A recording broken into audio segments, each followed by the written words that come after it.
guru honorer ini terutama di daerah-daerah 3T banyak yang bukan lulusan pendidikan guru. Ya, ada yang pendidikan ada yang sarjana hukum, sarjana pertanian, dan seterusnya. Tapi mereka secara real memang mengajar di sekolah-sekolah itu. Ya, mengapa? Karena dulu, ya baik Undang-Undang Nomor 32 tahun 2009 dan Undang-Undang Nomor 23 tahun 2014 itu pendidikan itu termasuk dalam satu kewenangan dari pemerintah daerah. Kalau di Undang-Undang Nomor 32 tahun 2009 itu sampai sekolah menengah, ya sekolah menengah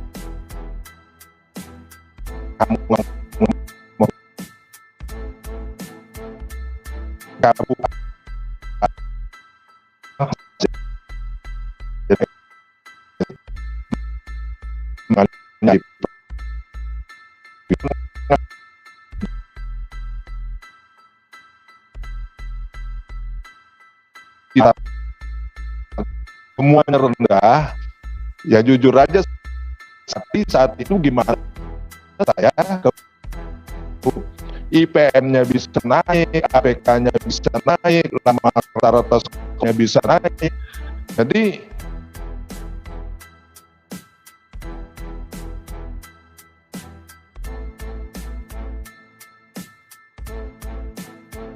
tahun harus berjalan kaki 3-4 jam, itu kan sudah tidak manusiawi. Oleh karena itu kita bangun sekolah yang dekat dengan mereka. Muncul persoalannya adalah guru, tenaga guru. Formasi dari pemerintah pusat terbatas, ya akhirnya memang guru honorer, tenaga honorer lah ini salah satu jalan keluarnya.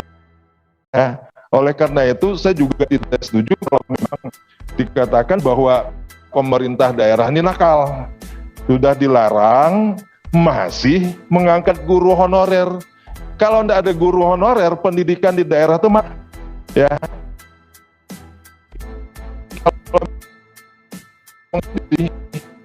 ada yang bisa mengajar, tidak tertarik orang di daerah terpencil. Oleh karena itu pada kesempatan ini saya ingin kalau memang mereka ini tidak bisa diangkat sebagai guru, ya tempatkanlah mereka sebagai tenaga kependidikan.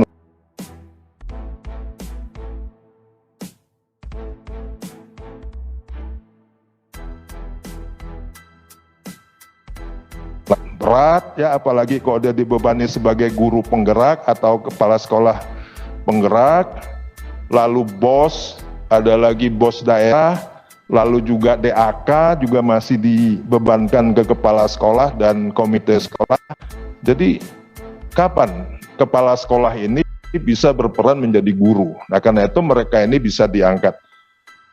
Ini baru satu udah lama ya, udah makan waktu. Kemudian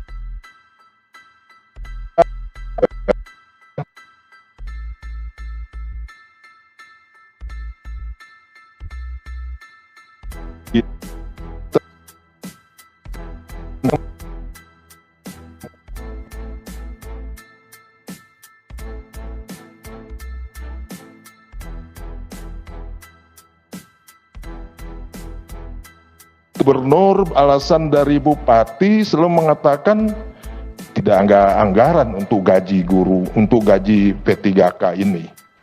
Sampai dengan Gubernur Kalimantan Barat, Pak Sutarmiji, juga beberapa Bupati, Pak Adrianus, kalau dari Kementerian Keuangan, iya ada katanya. Di gaji P3K ini sudah diperhitungkan dalam DAU.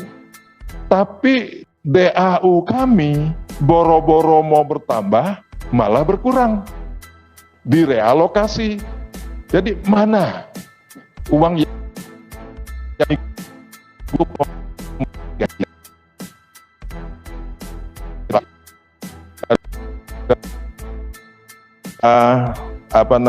dari Kementerian Ini orang tuanya beginilah. Ya, itu yang mengatakan bahwa ini menjadi beban APBD. Ya, jadi beban APBD. Nah, saran saya pertama, kalau memang itu sudah dialokasikan, tadi kan sifatnya itu earmarked, ya, jadi tidak bisa digunakan untuk belanja yang lain, ya, itu tegas saja. Kalau memang kepala daerah menggunakan dana yang harusnya untuk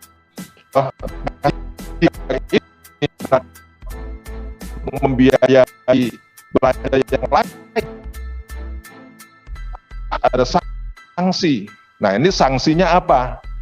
Kalau misalnya sisa anggaran yang harusnya untuk gaji P3K tidak digunakan untuk gaji PKK karena belum ada belum diangkat, tapi habis. Nah, sanksinya apa? Apakah pemotongan DAU atau apa? Kan itu harus tegas supaya bupati, wali kota, gubernur juga tidak semena-mena gitu kan? Karena alasannya gimana kami mau mengusulkan formasi, sedangkan DAU kami boro-boro mau bertambah, malah berkurang. Nah, itu. Kemudian, ya, saya katakan kadang-kadang memang kebijakan pemerintah pusat ini juga mendatangkan masalah baru bagi pemerintah daerah. Jadi dari mungkin ini perlu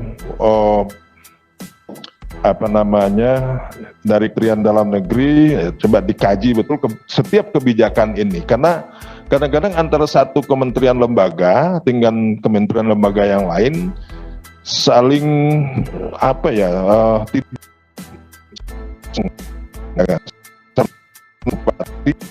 bingung juga, ada dari KN lain, daerah lain, dari pendidikan lain. Jadi ini harusnya ini ada sinkronisasi satu dengan yang lainnya. Kemudian untuk Pan RB,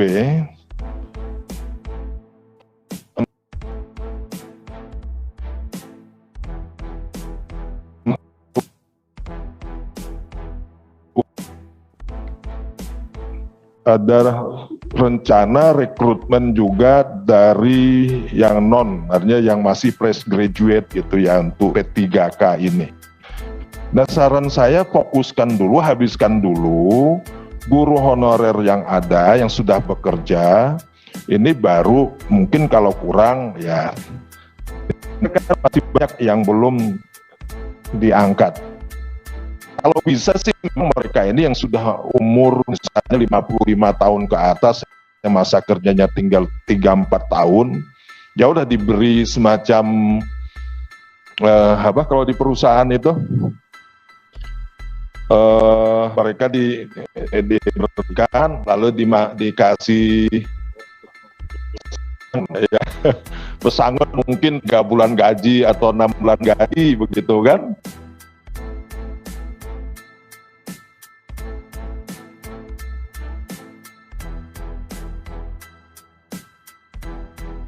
Tinggal 3 tahun dan seterusnya ya.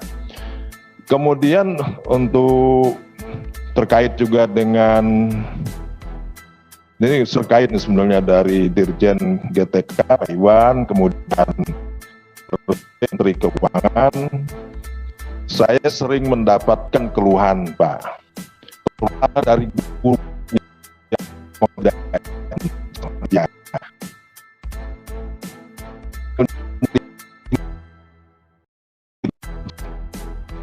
ya, yang jadi keluhan mereka, kenapa tunjangan daerah terpencil, kenapa tunjangan daerah perbatasan kami kok hilang? Ya, sudah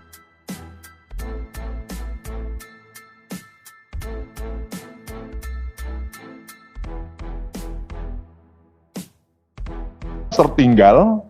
Nah, sekarang kan udah desa berkembang.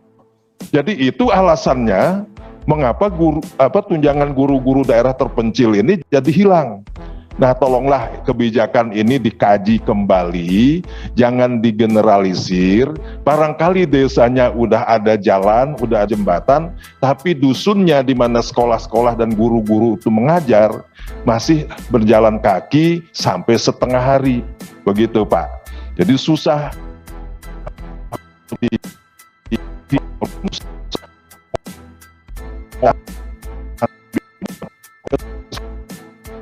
Mahal sekali kalau mereka harus ke tempat kerja. Jadi ini mohon diperhatikan karena memang tidak bisa juga kebijakan ini linear.